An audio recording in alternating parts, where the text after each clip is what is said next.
Marianne Faithful is a British singer and actress who's been through a lot in her life. She arguably remains best known for her love affair with rock legend Mick Jagger, though she's had quite a bit of success in the industry herself over the course of her decades-spanning career. Despite her success, the star has also had her share of hard times, including bouts with failing health, substance abuse, and depression. After recently recovering from COVID-19, Marianne is now preparing to release her latest album. Join Facts First as we take a look at the unimaginable tragedies of Marianne Faithful. Marianne Faithful was born in London on December 29, 1946.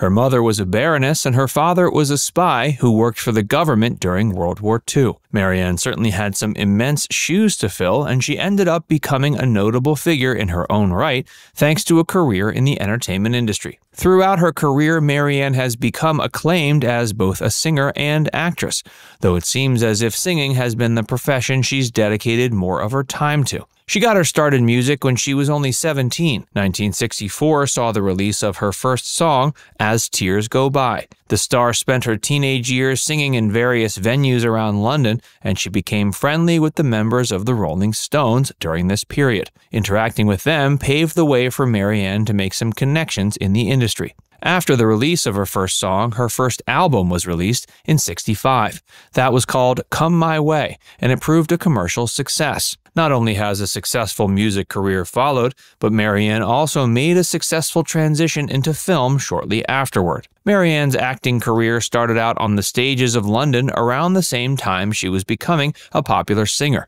In 1967, she made her film debut, appearing in the film I'll Never Forget What's His Name. She made history in the film as her character became the first in film history to utter the F-word. While this performance was certainly historic, her true big break was arguably 1968's The Girl on a Motorcycle. After these initial appearances, Marianne made some minor appearances throughout the 70s before taking a break from acting. In 1992, she made a ceremonious return to the screen when she began appearing in the British comedy series Absolutely Fabulous. In more recent years, she could be seen playing Empress Maria Theresa in Sofia Coppola's 2006 film Marie Antoinette. Despite these sporadic acting appearances, Marianne has certainly dedicated the majority of her time to singing. Although she's found plenty of professional success, she's had a much harder time in her personal life.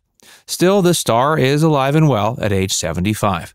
Not only does she have a new album on the way, but she recently successfully battled COVID-19. Marianne has been married 3 times, though her most notable romantic relationship was an affair with Mick Jagger. Her first husband was John Dunbar, whom she married in 1965. She gave birth to first child Nicholas that same year. Despite having a son with Dunbar, Marianne decided to leave him to pursue a romantic relationship with Mick Jagger. Marianne and John officially divorced in '66. She then spent most of her time with the Rolling Stones. In 1967, she was infamously caught wearing nothing but a fur rug when the authorities raided Keith Richards' house looking for illegal substances. As one can imagine, incidents like this made Marianne and Mick Jagger's relationship very popular with the tabloids of the time. As a result of this, she ended up losing custody of her son. Marianne and Mick's relationship ended in 1970, and Marianne lost custody of her son soon afterwards. That year also saw the singer attempt suicide. Over the course of the 70s, it became Marianne was going to have to face her demons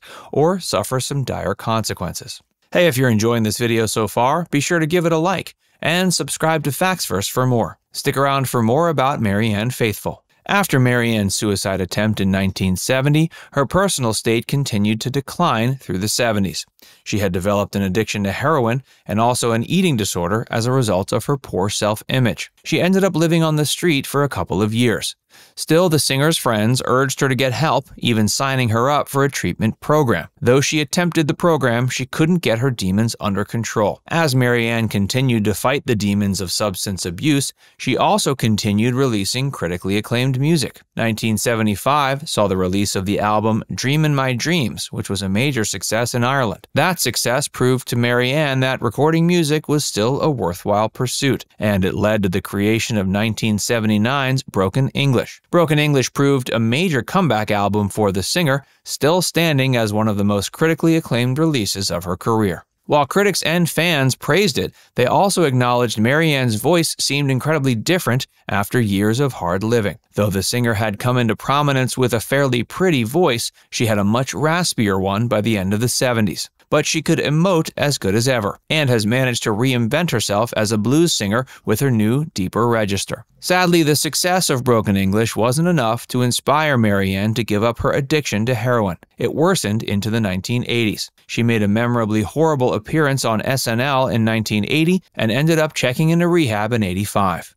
Following that, she went on to receive treatment at McLean Hospital in Belmont, Massachusetts. While there, she started a love affair with fellow patient Howard Toes. Like Marianne, Howard was mentally ill and dependent on drugs. He ended up committing suicide by jumping out of the facility's windows. After her successful treatment, Marianne dedicated her next album to him. The album was called Strange Weather. Unlike Howard, Marianne successfully made it through the treatment and has seen some of her brightest days in the years since her release from the Massachusetts facility. Strange Weather showcased her full transition to blues singer after previously flirting with the genre. While Marianne was able to leave behind the demons of substance abuse in the 80s, she's been plagued by other health troubles since. In 2000, she made headlines when she fell down the stairs of her own home while Daniel Day-Lewis was over for dinner. Years after that, she collapsed while attending the Cannes Film Festival in 2006. This came as a result of a kidney infection, and Marianne was comatose for 3 days.